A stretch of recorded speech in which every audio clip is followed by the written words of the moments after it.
한쪽에서는 금융 불안이 없다. 다른 한쪽에서는 기업 대위기 터진다. 굉장히 이게 나눠져 있죠. 뭐 말도 안 된다고 생각할 정도로 엇갈려 있습니다. 그런데 지표를 보면 말입니다. 금융 불안 없다라는 이야기가 맞을까 한 번쯤 생각하게 됩니다. 다시 말해서 기업 대위기가 터진다 이 말이 현실이 될 가능성 굉장히 높아진다는 뜻이에요. 무슨 말이냐고요? 여러분 이거 한번 보세요. 이자 보상 배율 1 미만인 기업 비율입니다. 여러분 보시면 솔직히 좀 충격적이지 않으세요? 2023년 3분기까지 한국은행에서 조사를 했는데 44.4%입니다. 이자 보상 비율이 1 미만이다. 이 말은 여러분 벌어서 이자를 못 갚는 기업이 44.4%라는 뜻입니다. 아니 벌어서 원금도 못 갚고 이자도 못 갚고 그게 44.4%. 둘 중 하나는요. 지금 벌어서 이자를 못 갚는다는 뜻이잖아요. 이것이야말로 기업 대위기 터진다는 이야기. 현실로 나타날 수 있는 직접적인 단서가 아닌가요? 저는 이것을 보면서 말입니다. 야, 대한민국의 상황 진짜 어려워지고 있구나. 저성장의 위기가 지금처럼 계속 가면 2020년 코로나19 때도 40.3%였던 이자 보상 비율 1 미만 기업이 2023년 3분기에 44.4% 갔다는 사실이 저는 충격적으로 다가올 수도 있다고 생각을 합니다.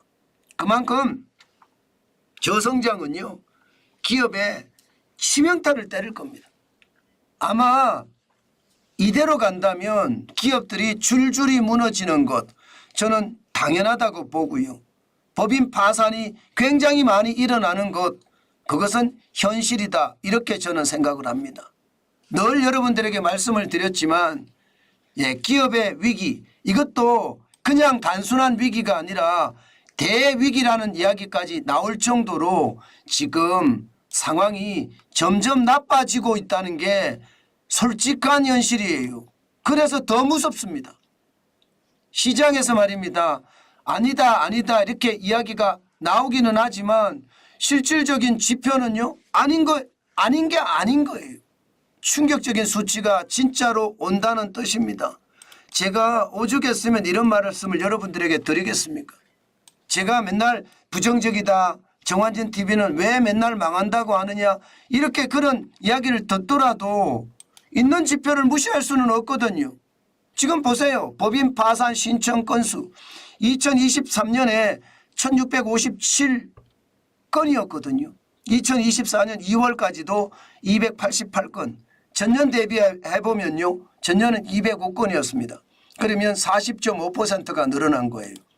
실질적으로 말입니다. 이자 보상 비율 1 미만인 기업의 비율이 23년 3분기가 44.4%. 둘 중 하나가 벌어서 이자도 못 낸다는 말 현실이잖아요. 지금 2월달 2024년 2월달까지 지금 현실이 확실히 됐다는 뜻입니다. 저는 이게 무섭다는 거예요. 이게 2019년만 하더라도 37.9였고요. 2021년은 36, 2022년은 37이었습니다. 코로나19의 위기 때가 40.3이었고요. 그러니까 2023년 3분기가 44.4라는 것은 이자 보상 비율 자체가 진짜 충격적이다. 기업이 벌어서 이자도 못 갚는다. 이게 현실이 된다는 뜻이잖아요. 그럴 수밖에 없다고 생각합니다. 현실에서 그런 일이 일어나니까 말입니다.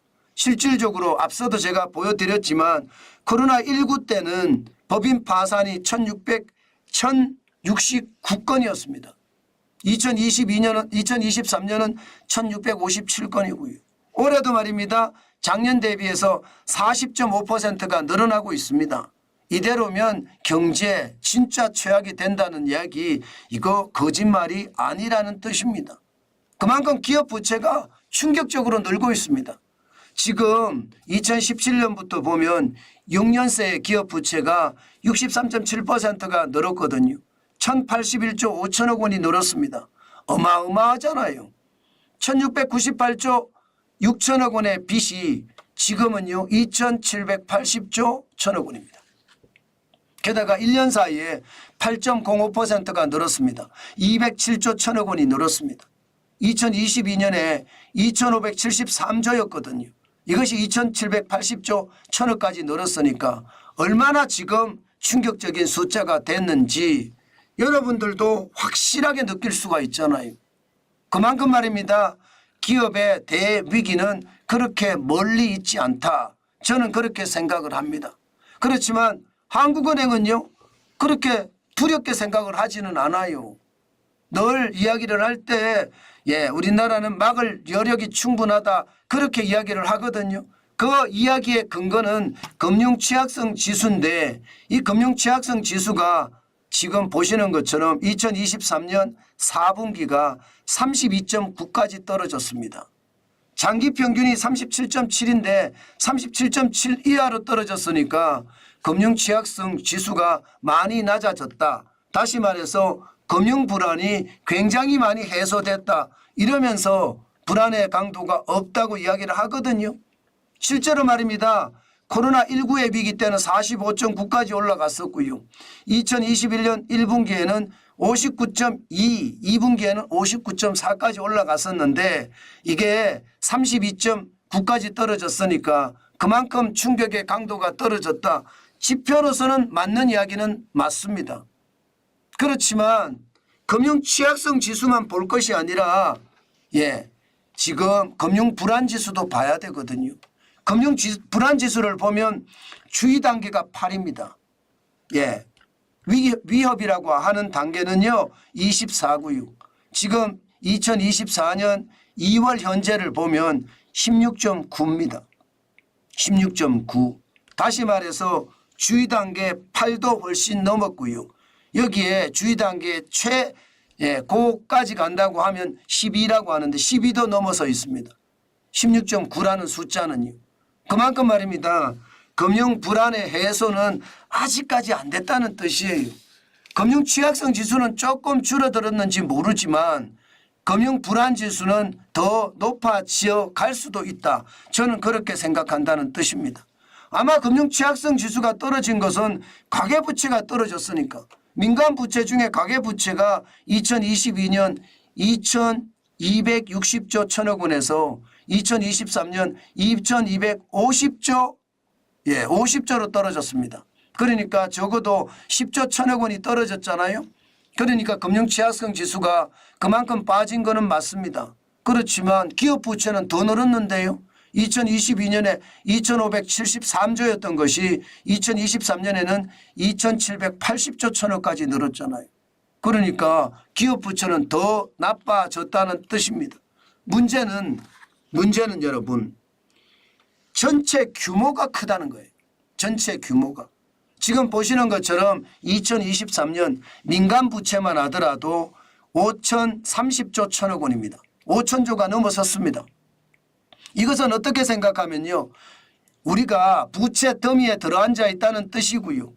또 가계부채가 줄어들었다고는 하나 여전히 GDP 대비하면 100%가 넘고요.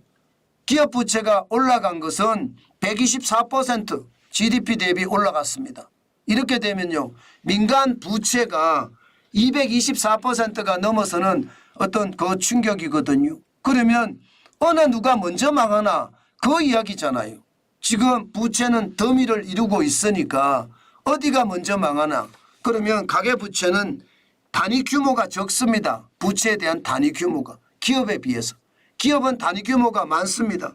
만약에 기업이 계속 줄폐업을 해간다면 저는 기업의 대위기를 넘어서서 금융의 위기까지도 저는 불안해지는 그런 사태가 맞아질 수도 있다고 생각을 합니다. 지금 당장은 말입니다. 위기가 아니다 이야기하지만 사실 현장 경기 가보면요. 지금 곡소리가 절로 나오거든요. 그 정도로 상황이 지금 현재까지는 좋지 않습니다. 금융위기가 없다. 금융위기 충분히 막을 수 있다. 이런 달콤한 얘기보다는요. 금융위기의 상황을 제대로 대비할 수 있는 힘이 필요하다. 저는 오늘도 그렇게 외쳐봅니다. 이게 단순하게 시장을 접근할 것이 아니라 시장을 총체적으로 저는 봐야 된다고 생각을 하거든요. 총체적으로 봐야지 시장을 좀 더 냉철하게 볼 수 있다고 봅니다. 금융위기가 없다고 이야기하는 것 자체가 저는 오히려 말입니다. 금융 불안감을 더 키우는 것은 아닐까 저는 그렇게 봅니다. 그만큼 말입니다. 지금 부채 더미는 특히 기업의 부채 더미는 언제 터질지 모른다. 이렇게 얘기해도 말입니다. 여러분 틀린 말이 아니에요. 특히 건설업 부동산 PF 대출에 대한 위험성은 점점 가중되고요. 정부가 오죽했으면 다양한 대책을 내세워가면서 불안감을 없애려고 하나 이 불안감이 사실상은 쉽게 없어지지는 않습니다. 불안감은 오히려 더 증폭될 가능성도 큽니다. 그래서 선거가 끝나면 4월 위기설 계속 나오는 거거든요. 이게 4월 위기설은요. 어떻게 생각하면 우리 경제에 치명타를 줄 수 있는 위기설도 될 수가 있으니까 여러분 진짜 시장 똑바로 보고 우리가 대응하는 자세 그 어느 때보다 필요하다. 저는 여러분에게 또 한 번 강조해 드립니다. 누구를 믿고 안심할 것이 아니라 항상 적극적인 자세를 취하는 것 그것만이 위기를 탈출할 수 있는 어떤 큰 기회라는 것을 아시고 그에 대한 대비책 항상 마련해 두시면 좋을 것 같습니다.